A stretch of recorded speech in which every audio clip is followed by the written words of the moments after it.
Hi there, my name's Matt Thompson. I'm the Aquaculture Project Lead at the Anderson Cabot Centre for Ocean Life at the New England Aquarium. I've spent the last 15 years working with the aquarium and our corporate partners to advance seafood sustainability.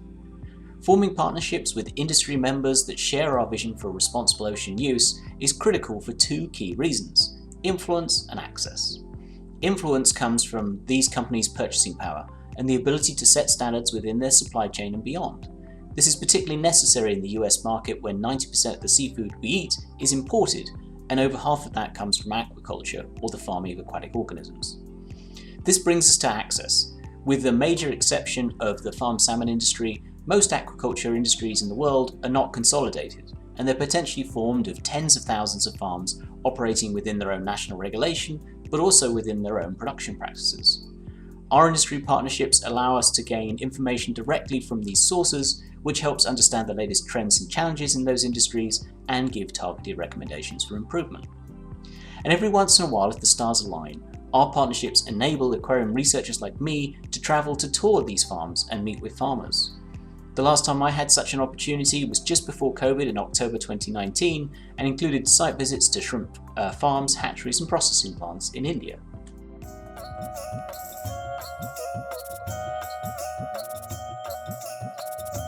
India introduced the Pacific white-legged shrimp, or Lithopenaeus vanameae, a native species to the west coast of the Americas, for shrimp farming back in 2009.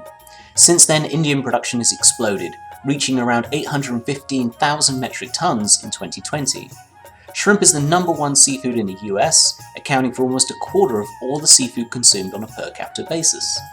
India is the largest exporter of farmed shrimp to the US, making it one of the most important seafood industries to the US market. With India playing such a critical role in American seafood, I wanted to learn more about how shrimp were being farmed and how more environmentally responsible practices were being adopted. Site visits like these are a great opportunity to see how shrimp are being farmed. Taking the shrimp out of the water, you get a sense for how healthy they are. Can you see any common signs of the viral diseases that have been a major limiting factor to the industry? How well are those shrimp eating? You can also tour farm buildings, including where they may store feed and potentially any chemicals they might use on the farm.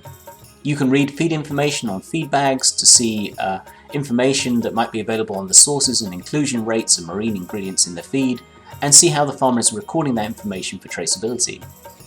Visiting the back of the farm, where it may release water to the environment, gives you an idea of how the farm is preventing shrimp from escaping, such as using nets and screens on the effluent canals.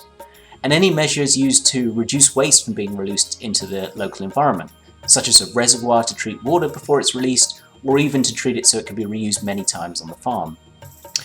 Meeting with the farmers is also a critical part of a site visit. You can learn directly from them how they've overcome environmental challenges and talk them through why sustainability is important and any issues you may have encountered, and as well as how to address them. You can help explain sustainability targets such as certifications and highlight where those standards can benefit their production as well as the local environment, which can benefit uptake. Visiting other areas of the supply chain is also important. For example, shrimp hatcheries play a critical role in preventing disease and improving production. When you visit, you can see the steps a hatchery takes to prevent disease entering the facility, both from people and shrimp. Often these can include disinfectant baths for vehicles entering the hatchery and requiring visitors to wear clean protective gear and disinfecting any water they use in the system. Processing plants also have a critical role to play, as they have a great deal of influence over the farms they source from and can encourage those farmers to improve practices.